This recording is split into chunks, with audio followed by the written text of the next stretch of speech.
Greetings and salutations, fans and family, friends and neighbors, lovers and losers of all kinds. I'm Admiral Oliver Franklin Doom, and I would like to welcome you to Just an Observation. Another radio show that caught my interest as an historian is CBS Is There or You Are There. It did change titles midway through the run, and it was the CBS News reporters doing an historical reporting from an event in history as if they were actually there. CBS takes you back 1,869 years to a city in the shadow of an epic catastrophe. All things are as they were then, except for one thing. CBS Is There. CBS Is There, produced and directed by Robert Louis Cheon, is based on authentic historical facts and quotations. Unlike other episodes of this show that I have done, I'm going to let CBS Is There do all the talking for me. I'm going to play a bunch of clips and it will show how this series worked.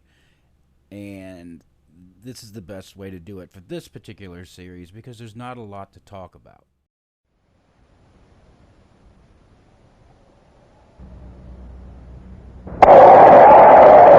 This is Jackson Beck in the CBS broadcasting booth way up at the top of the great amphitheater of Pompeii. It's Navy Day here in Pompeii, this blistering hot 26th day of August in the year 79.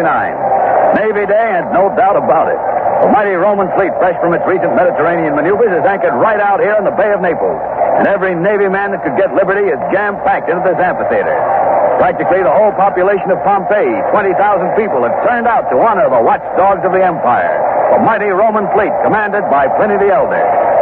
Yes, it's a great day for Pompeii. From my vantage point way up high, I can see this big bowl full of Pompeians spread out before me, and they're having a whale of a time. The games haven't started yet. August 26, Up rapidly. 79 AD, the last day of Pompeii.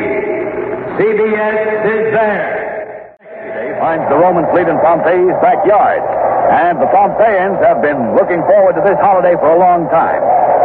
The customers are still pouring into the amphitheater with their admission tickets of bone and bronze. The ushers are showing the crowd to their seats, patricians to the ringside seats, the freedmen to the middle sections, and the ladies way up in the gallery, especially reserved for them.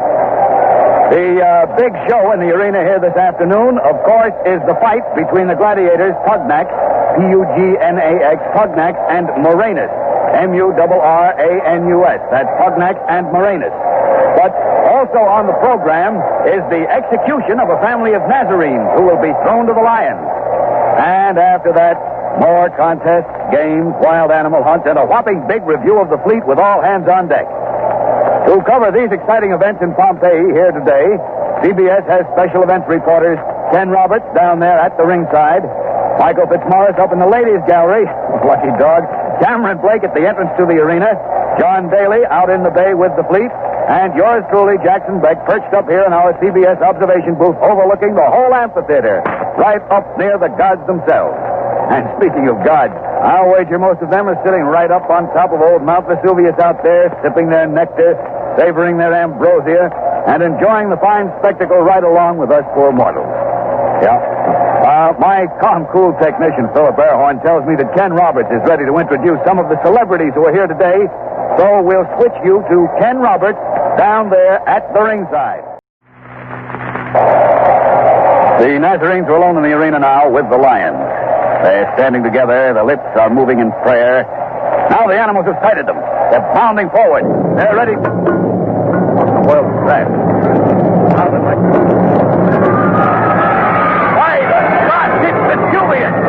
Mount Vesuvius has exploded! The whole mountain is on fire! Vesuvius is erupting! Flashes like lightning are coming from the peak. The air has suddenly become black with smoke and fire. The amphitheater here has been thrown into a panic. People are fleeing toward the exit, trampling each other in a wild frenzy to get out. Men and women are tearing at each other, climbing over one another. The people are jumping, falling into the arena. The lions are loose among them. This is horrible. The cloud of smoke is becoming denser. Very dense. I can hardly see anything. The smoke. The people are in a...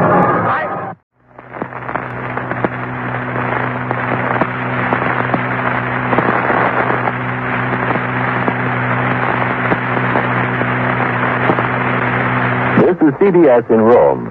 The special Navy Day broadcast from Pompeii this 26th of August in the year 79 has been interrupted because of transmission difficulties. Just before the failure occurred, Jackson Beck reported from the amphitheater that Mount Vesuvius, just outside the city of Pompeii, had suddenly exploded. We're trying to reestablish contact with Pompeii. This is Harry Marble speaking. We have just received word this 26th of August in the year 79 from Naples, confirming the fact that Mount Vesuvius has erupted and Pompeii, the most beautiful resort city in this time of the seasons, is on fire. One moment, please. Another report has just been handed to me.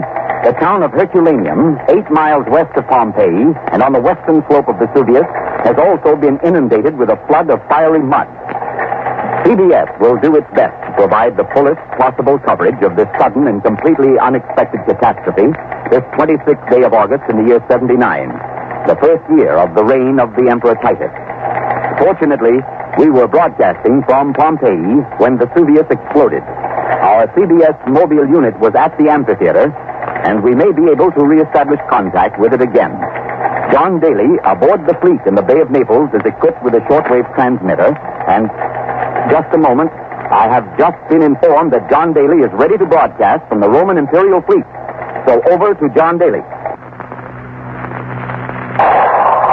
This is John Daly on the deck of Admiral Plini's flagship, the Augustus Rex. Vesuvius has exploded. Pompeii has disappeared under an inferno of flaming rock and a hail of scalding fiery steam. We can't see anything but flame and smoke rising above shattered Pompeii. The crew of the Admiral's ship have begun to launch barges to head for Pompeii to rescue any inhabitants that may reach the beaches. The Admiral himself has gone ashore, and I hope to be able to board one of the barges with my shortwave equipment shortly and get to the beach. The terrible catastrophe came without warning to us on the fleet out here in the bay.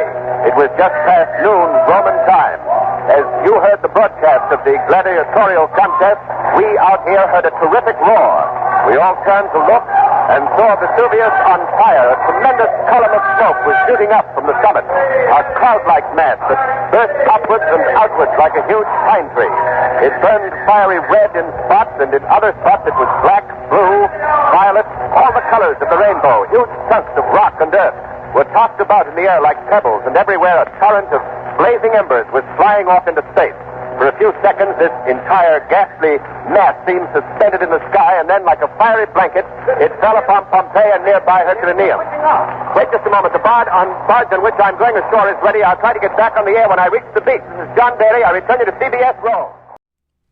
That's about all I'm going to cover in this episode of CBS Is There. There is a lot more to it, and it is interesting. I hope that you will follow the link in the description below to episodes to download. And I want to thank you all for watching Just an Observation. I'm your host, Admiral Oliver Franklin Doom, hoping that you will always live life as if awesome is a downgrade.